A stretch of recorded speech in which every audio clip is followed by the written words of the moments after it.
Heard. We are the Sisterhood of the Traveling Bantha. We are your hosts, Rexy and Denise, and we are recording with special support from Councilmember Mark Collier, broadcasting from a galaxy far, far away. Pew pew.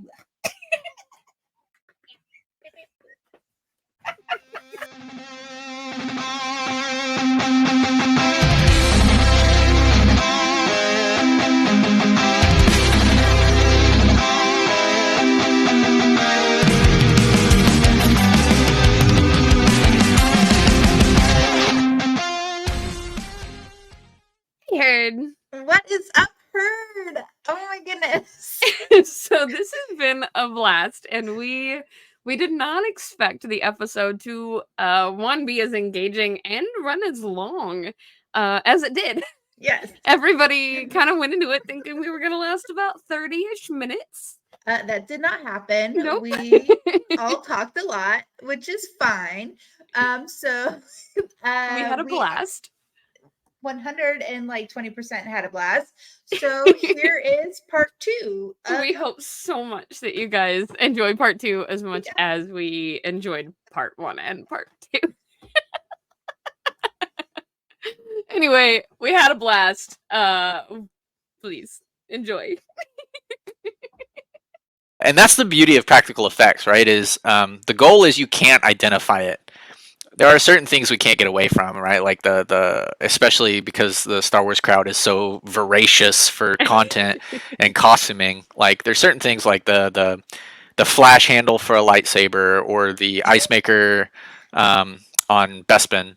You know, there's a handful of those things that you're like, yeah, we know, like, we see that over there. We know exactly what that is. Or in the newer stuff, the red rain barrels. Mm-hmm. They fit really well in universe, but they are 100% red rain barrels, food grade rain barrels. There's some tumblers that are the same, you know, tumbler that you just pick up on Amazon, but it's like, sure. There's somebody that I follow on like Instagram and TikTok, and he points out all where you can buy all the stuff, like the chair at the end of Mandalorian. Oh, yeah. You buy it at Costco.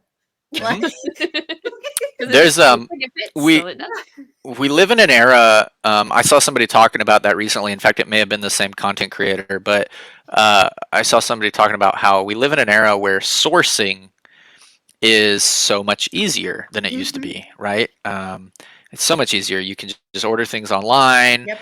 Even if I can't order it online, I can image search and find something similar and where I can find it, or find people who know how to find it. So that goes both ways. As a prop person, as a prop master, you get what you're looking for easier. You're like, I need a stainless steel tumbler, you know, blah, blah, blah, blah, blah. And then bing, it shows up on your doorstep. And then once it comes out, it airs, people get excited, costumers and prop masters want to duplicate it. You follow that all the way back around and they go, haha, you got that on Amazon. Right? So it's kind of cool because it makes everybody's life easier.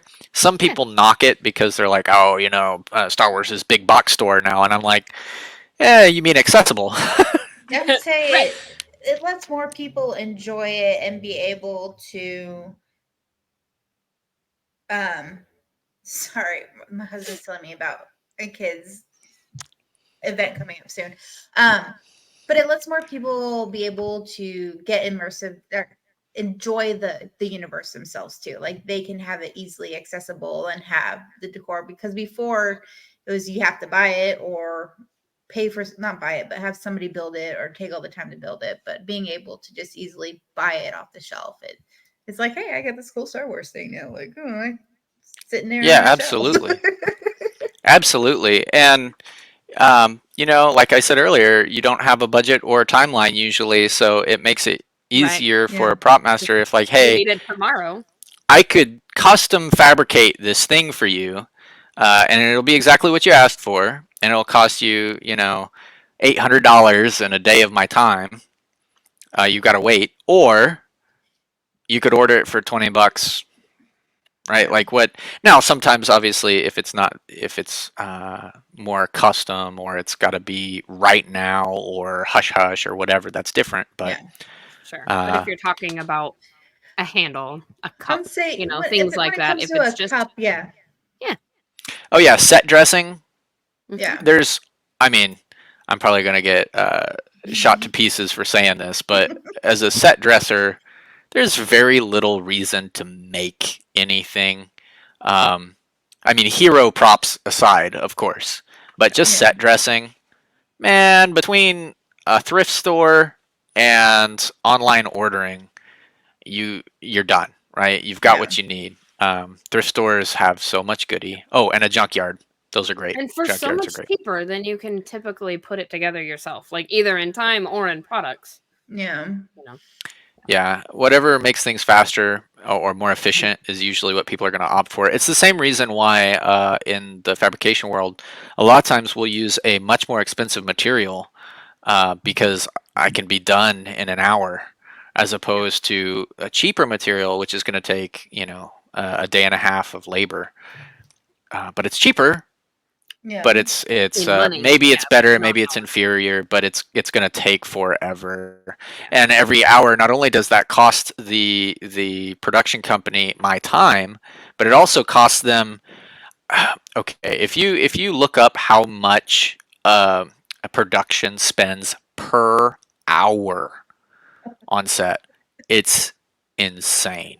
Okay, it is absolutely insane, and of course that varies by production radically, whether it's big budget, low Yeah. budget, Sure, whatever. but the fact that you're saying look it up by hour says a whole bunch by itself. Right, and so when you say, "Hey, we've got to wait 8 hours for this set to be ready," mm-mm, not happening. Costing a lot of money and a lot Which of is, time. And hey, I got to give it to Disney. That's one thing that they're really good at is research and development, the Imagineers, right? yeah. And so part of what they've done for the fabrication world, the custom fabrication prop master world, is incredible. There's a product out there anybody can get. It's the trade name is Zoopoxy by Polygem, and you can use it to build like habitats. It's safe for like zoos and things like that. They use it a lot to build habitats and fake vines and things like that. But Disney was like, hey, here's our parameters. This thing broke. Like if you've been to Pandora at Disney, it's this completely immersive world, just like Batu, right? Yeah. The Batu Landing, Black Spire Outpost, as it's sometimes called. This thing broke. The park closes way late at night. The last people leave even later than that, and then the park opens in the morning. It's got to be fixed. It's got to be fixed, hard, cured, painted, dried, and ready to go when the park opens. So they actually manufactured and researched and manufactured, and then ultimately got with companies that can manufacture it long term, like as a marketable product. Wow. Okay. Products that changed the way we do things, like paints that have you can put it out in the desert for 7 years and come back and it'll color match exactly a brand new paint.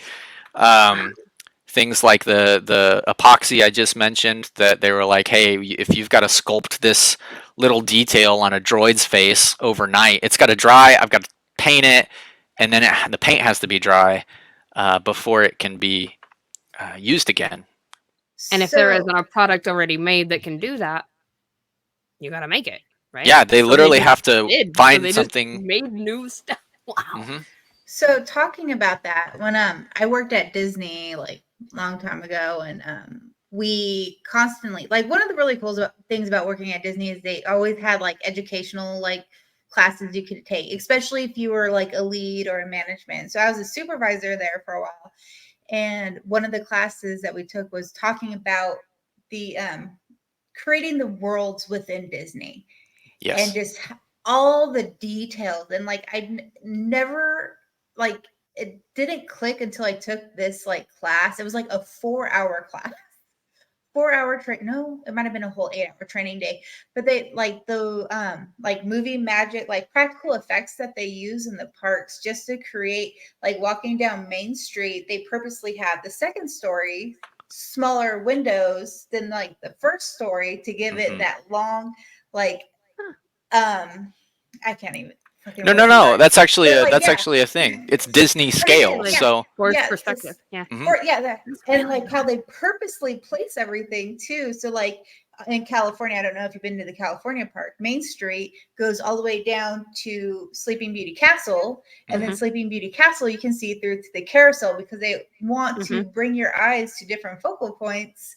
Yeah. And they want to purposely make all these lands where you can't see any other lands within this land. Yeah. And just absolutely nuts. And they do it so quick. They flip things so quickly. Like the floral, the decorations, everything is literally flipped overnight. They have to do it overnight. They don't do anything by accident. I remember I was involved with their holiday productions at one point, and the giant Christmas tree that they put in town square of Main Street, USA, is a big deal. Like people spy, for weeks trying to figure out when it's going to come out because they actually have to shut down a highway to get it out. And people spy and spy and spy. And we were involved with this project, and they were like, "We will let you know the evening before it happens." Like we're literally contractors that have to do this, and they're like, "You get the evening before. That's what you get." We're like, "Oh, okay," because they flip it overnight. They don't want anybody to see. We always called it the sausage making process, right? Okay. Yeah, nobody wants to see the ground up guts. Nobody wants to see that. In fact, more specifically, they will not allow you to see it. They just want to see this nice, scrambled eggs and bacon sitting on your plate. Nobody wants to know the finished product. Yeah, no, it's insane because I've had friends who worked throughout the parks, and even so, I just worked in retail, and when we'd change up the stores for like different times, it was literally like the overnight crew would like triple that night to reset everything done. Yeah. So we did a bunch of Star Wars events, right? Like the Star Wars nights at Hollywood Studios, and so we would bring Rexy and Roxy and Lemmy in, and they would go through the trouble. They would bring a semi with closed doors. We'd load it up into that, and they didn't want anybody to know that the Rancor was in pieces. They didn't want anybody to know that it was coming in or going out. All this kind of stuff. And same thing, with the parks. They'd flip it. Like the park would officially close, like let's say at 6:00, and they'd do a really good job of herding everybody out that didn't have a secondary pass, and then they'd flip it in a matter of 30 minutes. The park completely flipped for Star Wars nights, which is crazy. But that also plays into when you're fabricating stuff for them, whether it's for a movie that has a certain shot, like hey, I need this to happen like this, and you're filming it, and then it splits apart so that we can see you, or whether it's more like a theme park with them, where it's like, hey, this has to come apart and be stored in a broom closet in 10 minutes with one person. Can you do that? And you're like, you just asked me to fold up an elephant into a broom closet. Sure, why not, right? But it's really fun because it makes you come at things from a different angle because you have criteria you have to meet. You're not just building an elephant. You're not just building a Rancor. You're building something that has to travel, has to be durable, has to be all these criteria. How many people is it going to take to set up? How long is it going to take to set up? How big does it have to be? All of these kind of things. Does it fit in a semi truck? Does it fit in how do we transport it? Do I have to have a forklift? All of these kind of things go into just make something cool. Which I've talked many times with people about the idea of being an artist versus being a production artist.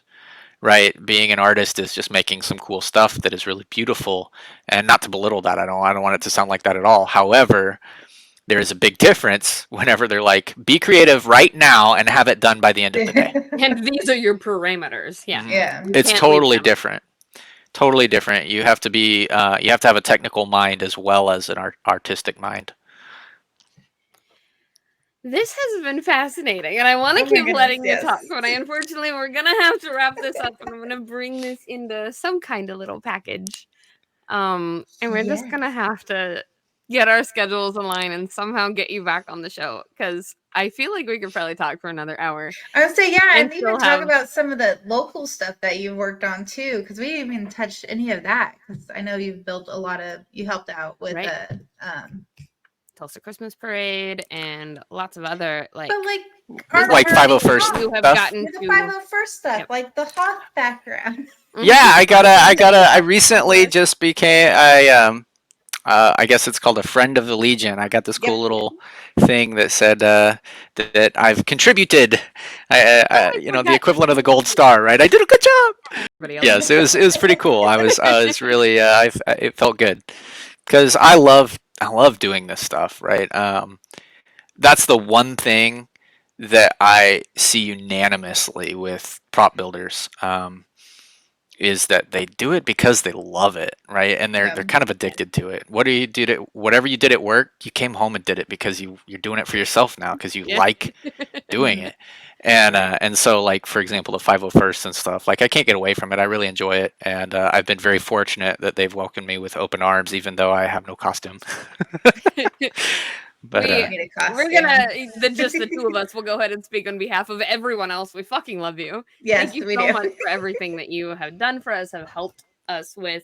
One thing I do want to circle back around to and say, because we have never had this gorgeous face on our screens before, but you guys see that beautiful Bonnie logo. That came from Tyler. Yeah, Tyler made our Bonnie. that's me. Yep. That logo that we have been enamored with. Like we are a little bit obsessed with our logo. We love her. You know, that's a great example. I just gotta say that's a great example as a artist and a fabricator. You make something, you never know when it's gonna become a thing, right? Something that comes to mind is the poofing bread that Ray has. Right? They were like, "Oh, this is a really cool thing that we can do." No, it's not CGI. We can do it, and it's really cool. And they had a lot of fun doing it. And then the internet exploded. Right? Yeah. Everybody was like, "Oh my gosh, I have to do this now." Yes. And it's the same thing, right? I made the logo. I was like, "Okay, cool. Make a bantha. This is great." Yada yada yada. And you're like, "So it's Bonnie." And Bonnie is Bonnie. Yes. Yeah, I'm like, oh, okay. And Bonnie has become a thing. Yeah. We have Right. both been recognized out in public by people we did not know because they know who Bonnie was. That's amazing. That's fun. We're like, we're not big enough for this, and this feels amazing. I'm glad you guys like it. It was I was honored you guys asked me. Thank you so much. Yes, Yep. yes. Before we go, is there anything you want to plug? Anything you want to talk about? Anything you want to mention? I think the one thing that I would say, we've been talking a lot about props and practical effects and that kind of thing, and I know that even in the costuming community, like people who aren't doing this as a profession, but just people who do this as their hobby, like a lot of the Legionnaires, Stan Winston School of Character Arts. Absolutely, you should check them out. They started with Stan Winston is like the father of practical effects. Yeah. Okay, you've got Pumpkinhead, Alien, Jurassic Park. You've got all these kind of huge credits that pioneered practical effects, right? And doing things that are not, they could never happen in real life, but there they are right in front of you. He pioneered that, and his legacy, kind of his dying wish, was like he taught all his kids and their kids' friends, and they now are not kids anymore. And he was like, his dying wish was like, hey, don't let this die with me, don't let this die with you, pass it on. So they started Stan Winston School of Character Arts, which is an online school. It's not school like tuition. You can just watch videos, like just a specific video, like on mask making or on textiles, or you can watch all of them like you were going to college. But Ted Haynes, huge. Ted Haynes was a huge inspiration for me. He's a foam fabricator, which we use tons of foam in the industry. All different kinds of foams, upholstery foams, EVA, which I know you guys would be familiar with, like the sheet kind of plasticky foam. whether it's a high density like urethane foam, all kinds of foams. And he's a foam fabricator, predominantly what he does. And he's got some classes on there that I highly recommend if you like making stuff. But if you have any interest, whether it's mold making, whether it's painting, whether it's animatronics, whether it's costuming, fat suit building, whatever it is, if it's related to fabrication and practical effects, they've got it. And they've also expanded now. They have a lot of digital stuff too, if you're into like digital sculpting or After Effects, things like that. Yeah. But it's predominantly practical effects. And if you have any interest, you should absolutely check them out. Ooh, It's so interesting that you brought them up because I've been following them for a long time trying to decide because I saw them and then was like, I cannot afford to go back to school. I'm not going to look into it and make myself sad. They're pretty So cheap now I because get it's ads not. for them all the time. Yeah, they're pretty cheap, and also, you know, don't hate me for saying this, Stan Winston School, but they have sales all the time. So if it's a little steep, wait around. There'll be a sale, but it's not expensive when you consider you can buy by the class, or you can buy like a subscription. Let's say a monthly subscription for like 4 classes.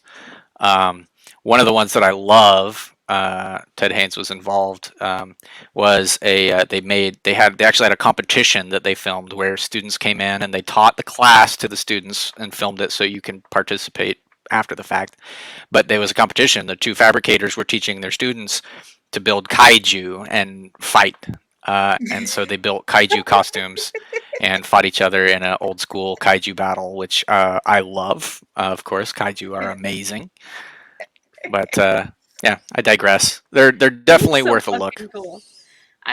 This is a random thing that like most people I hang out with now don't know about me at all because I quit doing it before I met any of you guys. I was trying to teach myself. I was not trying. I was doing a pretty good job of teaching myself like effects makeup, special effects makeup. Oh yeah. And Really? I was like, yeah, I was pretty seriously considering moving back to California to go to Neal school. And I was literally like, before I met you guys, I was just trying to figure out how to scrape the money together to move back home, like home as in California home, and find the money for the tuition for the school. And I was like, I don't know how I'm gonna do this. But then I met all of you guys, and I stayed, and that didn't happen. And I fell into costume making instead of effects makeup. But yeah, probably horror is my first love, horror and fantasy. Oh yeah. So it's all of the I know you and I have talked about this a lot, but like that high fantasy, that like kind of disturbing feeling horror. That's my first love. I don't know any fabricators that aren't that way, by the way. Like, I don't know any fabricators that don't love, maybe they don't enjoy watching it or whatever, but like Pumpkinhead is a great example. There's nobody in that world that looks at that and goes, eh. Everybody goes, oh, wow, look at that, right? Because it's super cool. Yeah. Everybody loves it. One of my, I watched it way too young. So it's really interesting that you brought that up because I'm, kind of in this, which direction am I going, and kind of missing a lot of the things that I used to do with myself for myself. Yeah. And that is one of them. I've lost a lot of the skill that I had built because I haven't done it in so long now. So yeah, it's just kind of an interesting, like, hey. Yeah, and anybody that wants to get started in it, like for example yourself, even the special effects makeup is really fun because there's low budget short films being filmed everywhere all the time, and I'm not suggesting you necessarily donate your time, like volunteer, but be willing to work for pretty cheap because you're not good yet. Right, like this is your first gig, and because that's what I did. I worked for a web series that was really good, but then drama did a thing, and you know how it is, drama. Right? People are people. But it was really fun, and I did effects makeup for them and some prop master stuff for them. And it was my first foray into like a shot list and a structured format and all this stuff, and like be on set at this time, and you have talent and you have to do these things. It was my first foray into that, and it works great because they have no budget to pay you, so they're willing to take whatever you can give them. Okay. And I mean that because like you're not going to be good your first time. You're just not. No. You know, you've done it a million times on yourself, breaking your finger, right? But Right. You've but never then you broken go somebody else's finger. Yeah. right, and usually they're also really good because it's low budget. They're also really good at like hiding things with camera angles. So Yeah. so it works out really well, and then you just kind of step it up because once you get the foot in the door in the industry, you people talk, right? If you're a hard worker and you do halfway decent at all, Word of mouth. Right. Yeah. yeah, everybody Triple. knows. That is the thing. Everybody knows everybody in this industry. So if you're a not a nice person, everybody will know, and you won't have a job. But the opposite is also true. If you're super cool to work with, people are willing to work with you. So if you ever want to give it a shot, that's what I would tell people is Do it. get some online training from Stan Winston. You've learned that. Try it yourself. And then, I don't know, who knows? Find Maybe some you'll be on Star Wars one day. If you need people to practice on, Rex, you've got plenty of people who are willing to let you do it. You guys are going to have to do an episode now as like aliens, you know, with full Oh my makeup. gosh, that'd be so fun. Oh my I God. have a thing. Gosh, we have kept you so long, Tyler. It's okay. But I have a thing that I want to plug, and you don't get to say anything about it. Oh no. So I picked out my shirt on purpose, and you guys, I'm sorry, I'm trying to get over this. Stop being so short. I can't. I should have brought in a ladder. Can you guys see my shirt though? Look how cute We this can. is. Did you have to put the S'more. camera on the floor? I'm like a s'more. Yeah, I did. I would say lift it up, but then it might turn into an exhibition show. I have a bra on under this. It's fine. So this human right here made my shirts, and they made all kinds of other cool shirts that I also have, and I can verify they are soft and they're comfy, and I love them, and they really hold up to the washer because especially now that I turned this one into a crop top, I wear it all the fucking time, and it's not fading. The stuff isn't going away. And I think everyone should go buy one. Yeah, it's And where Silly can I buy T-shirt one? Designs. That's the company because I chuckled to myself that the acronym is STD because laughter should be contagious.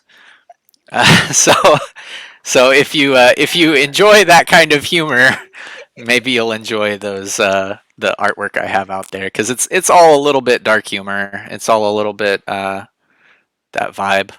Hashtag mentally I ill. love everything on this. Love everything on the top. They have stickers, they have t-shirts, and maybe some more designs or goodies will be coming soon, so you guys should follow that. It's on your screen. You have no excuse. Copy and paste. T-shirt designs on. Thank you so much. This has been fantastic. Thank you. We had a blast. From our galaxy to yours. May the force be with you. Always. May the force be with you. Pew pew. Thank you for listening to Sisterhood of the Traveling Bantha, written and produced by Denise McKay. Edited and produced by Rexy Jupiter. And with special brand marketing help by Bailey Hawkins. Original logo design by Tyler Rigney. And intro and outro music provided by Galactic Empire. And you can find us on all streaming platforms at Traveling Bantha and now on YouTube.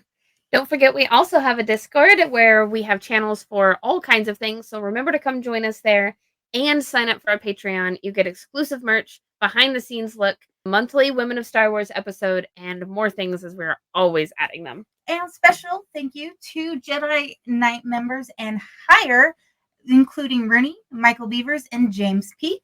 And Mark Collier. And from our galaxy to yours, May the force be with you. always.